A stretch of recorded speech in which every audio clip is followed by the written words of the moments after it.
matin, bienvenue à la matinale. On est ensemble avec Stéphane Kéry. Merci d'être là, connecté si fidèlement tous les matins pour un moment béni alors qu'on prie, on loue, on partage ensemble de différents endroits sur cette belle grande planète. Alors laissez-moi connaître l'endroit d'où vous êtes, le pays, la ville, et envoyez-moi vos sujets de prière sur les infos qui apparaissent maintenant. Au bas de l'écran, on va démarrer cette matinale avec ce merveilleux chant qui s'intitule « Dieu avec nous ». On y va ensemble, petite flèche pour les paroles de ce matin. Qui est là? Tu te souviens de lui? Quel est-il? Tu t'occupes de lui? Libéré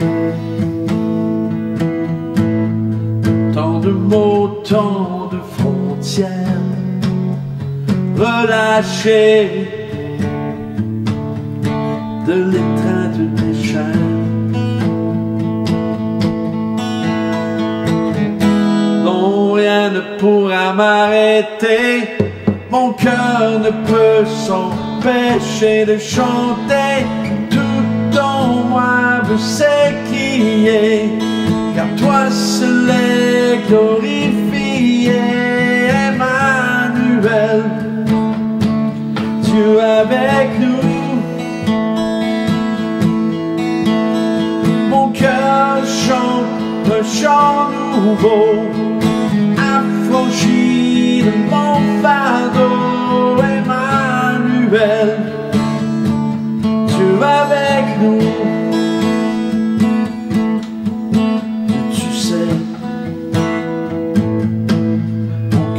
Indigne et mauvais, malgré tout, tu m'offres l'amour parfait. Non, rien ne pourra m'arrêter, mon cœur ne peut s'empêcher de chanter. Tout en moi veut s'écrier, car toi seul est glorifié. Emmanuel, Dieu avec nous. Mon cœur chante un chant nouveau, affranchi de mon fardeau. Emmanuel, Dieu avec nous. Au regard de cette croix, bien humble est mon présent, accepte-le, le cœur reconnaissant. Au regard de cette croix, bien humble est mon présent, accepte-le, le cœur reconnaissant.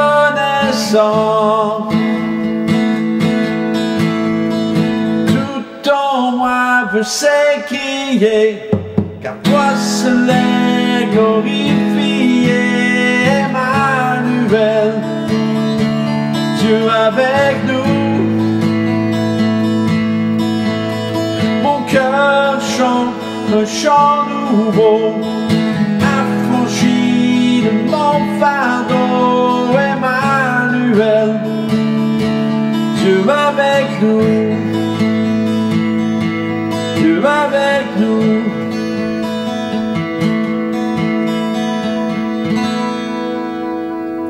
Oh oui, Dieu avec nous. Le thème de ce matin, un esprit bien disposé. On connaît ce texte dans le psaume 51, 12 à 14. Ô Dieu, crée en moi un cœur pur, renouvelle en moi un esprit bien disposé. Ne me rejette pas loin de ta face, ne me retire pas ton Esprit Saint, rends-moi la joie de ton salut et qu'un esprit de bonne volonté me soutienne. Vous savez, le contexte ici est que David avait commis un grand péché aux yeux de Dieu et oui, dans son désir d'assouvir la convoitise de sa chair, il avait, comme on dit, enfreint au moins 5 des 10 commandements de Dieu, mais la Bible nous dit que cet homme menteur, vicieux, voleur de femmes, adultère, meurtrier, était un homme selon le cœur de Dieu. Oh, wow! Probablement que bien des fraternités d'église ne l'auraient même pas embauché. Et nous pourrions, vous et moi, être tentés lorsque on lit cela, de lancer la première pierre parfois, et même lorsqu'on... il y a toutes sortes de choses qui se passent ou de gens qui tombent, comme on dit, de haut dans l'œuvre. Parfois, on peut être apte à lancer la première pierre, mais j'aime ce que le pasteur Wayne Lawson mentionne par rapport au texte de ce matin. Oui, nous sommes des hommes et des femmes, vous et moi, selon le cœur de Dieu, mais il nous arrive de mentir. Oui, nous sommes des hommes et des femmes selon le cœur de Dieu, mais nous nous surprenons à nous détester les uns les autres. Oui, nous sommes des hommes et des femmes selon le cœur de Dieu, mais nous nous surprenons à voler les autres. Oui, nous sommes des hommes et des femmes selon le cœur de Dieu, mais nous nous méprenons et nous nous trompons les uns les autres. Oui, nous sommes des hommes et des femmes selon le cœur de Dieu, mais nous commettons l'adultère et la fornication. Oui, nous sommes des hommes et des femmes selon le cœur de Dieu, mais nous nous surprenons à colporter des ragots et à nous tuer les uns les autres avec notre langue. Oui, nous sommes des hommes et des femmes selon le cœur de Dieu, mais nous nous surprenons à voler Dieu en ne donnant pas nos dîmes et nos offrandes. Oui, nous sommes des hommes et des femmes selon le cœur de Dieu, mais nous nous surprenons à voler à Dieu un service, une adoration et une louange qui lui appartient. Incroyable ce qu'il dit. Alors, il a tout à fait raison sur bien des plans, des domaines de notre vie, mais David ici, si on retourne dans notre texte, savait très bien les dommages qu'il avait causés et les choses horribles qu'il avait fait. La force de David était une repentance authentique. Il savait qu'il déplaisait à Dieu premièrement, il savait qu'il avait fait une bêtise. Est-il possible, parfois, posons-nous la question, qu'il nous arrive de penser que nous qui servons Dieu honnêtement, est-ce qu'on s'arrête à cette pensée qu'à l'intérieur de nous, il y a du ressentiment? Et on se dit des chrétiens honnêtes là, qui servent Dieu honnêtement, mais à l'intérieur de nous, il y a du ressentiment. À l'intérieur de nous, il y a peut-être de la haine. À l'intérieur de nous, il y a peut-être du non-pardon. Et c'est là que Dieu peut faire une œuvre extraordinaire, peut faire un impact extraordinaire si nous le laissons faire dans nos vies. Nous pourrions tous aussi prier cette prière de David de ce matin. Ô Dieu, crée en moi un cœur pur, renouvelle en moi un esprit bien disposé, ne me rejette pas loin de toi, ne me retire pas ton Esprit Saint, rends-moi la joie de ton salut et qu'un esprit de bonne volonté me soutienne. On pourrait prier ça, chacun de nous, et très souvent même. Dieu n'est pas un être mystique, impersonnel ou une force quelconque, inaccessible, perdu dans le cosmos.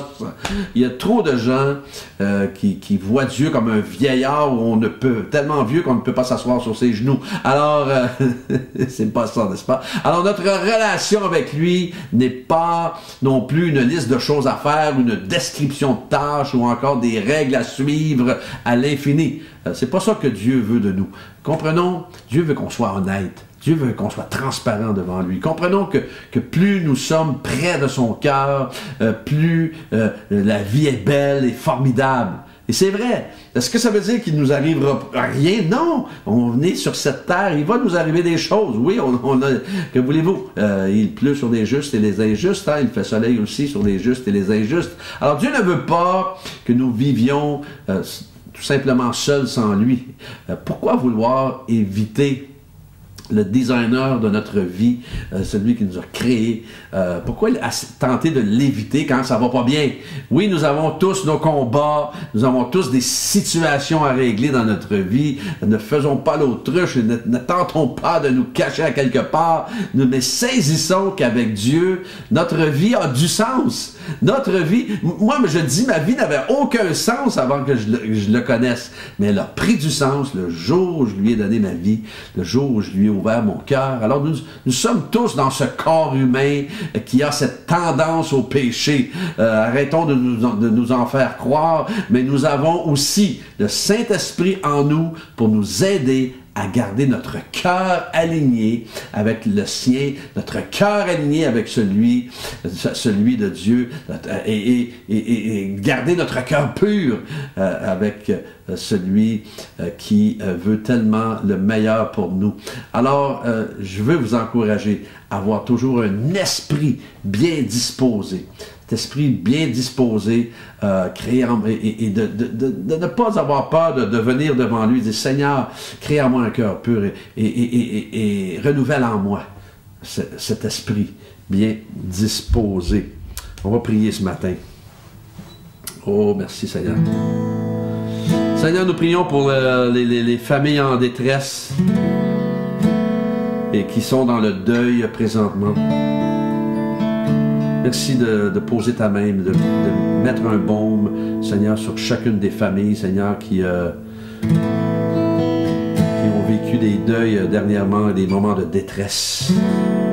Merci pour nos jeunes hommes et jeunes femmes, Seigneur, qui sont pris avec la drogue, de les libérer et de te révéler à chacun d'eux et chacune d'elles surnaturellement. Nous prions pour le papa de Mia Rosa, Seigneur, afin que, Seigneur, que tu puisses guérir son fémur, afin qu'il puisse marcher normalement. Enlève toute douleur, enlève toute anomalie, et qu'il soit complètement relevé, guéri par ta main puissante, et que Mia Rosa, Seigneur, tu puisses la bénir financièrement, que tu puisses, que tout, Seigneur, que tous ses besoins soient rencontrés, Seigneur, sa voiture, sa maison et tout, Seigneur. Merci de déverser sur elle ta bénédiction. Merci pour Jérôme, afin de pourvoir pour lui un travail au-delà de ses attentes. Merci pour son assiduité et sa fidélité. Et merci d'honorer sa foi. Merci pour Hélène, afin que, Seigneur, tu guérisses ses yeux. Merci, Seigneur, de la combler maintenant de la tête aux pieds, de ta guérison. Merci pour Magda, Seigneur, qui a de gros problèmes de santé, problèmes de finances et qui a tenté à quelques reprises, Seigneur, de s'enlever la vie. Seigneur, merci de poser ta main sur Magda.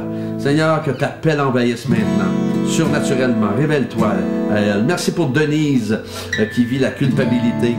Seigneur, donne-lui ce que son cœur désire. Et merci de la combler surnaturellement. Et Seigneur, que tu puisses la bénir maintenant dans le nom de Jésus. Merci pour Ango, pour, Seigneur, cette intervention chirurgicale. Aucune conséquence grave à cette intervention. Merci de le bénir, de le combler. Merci pour Myriam, Seigneur, qui pense que sa vie est un échec, mais Seigneur, c'est loin d'être un échec.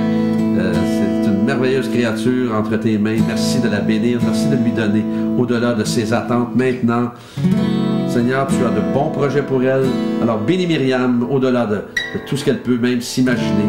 Et donne-lui ta paix maintenant et qu'elle soit remplie de ta présence et de ton amour. Merci pour, encore une fois, pour tes bontés qui se renouvellent envers mes frères et sœurs connectés ce matin dans le nom de Jésus. Tout en moi veut s'écrier, car toi seul est glorifié, Emmanuel, Dieu avec nous. Mon cœur chante un chant nouveau, affranchi de mon fardeau, Emmanuel, Dieu avec nous, Dieu avec nous, Dieu avec nous.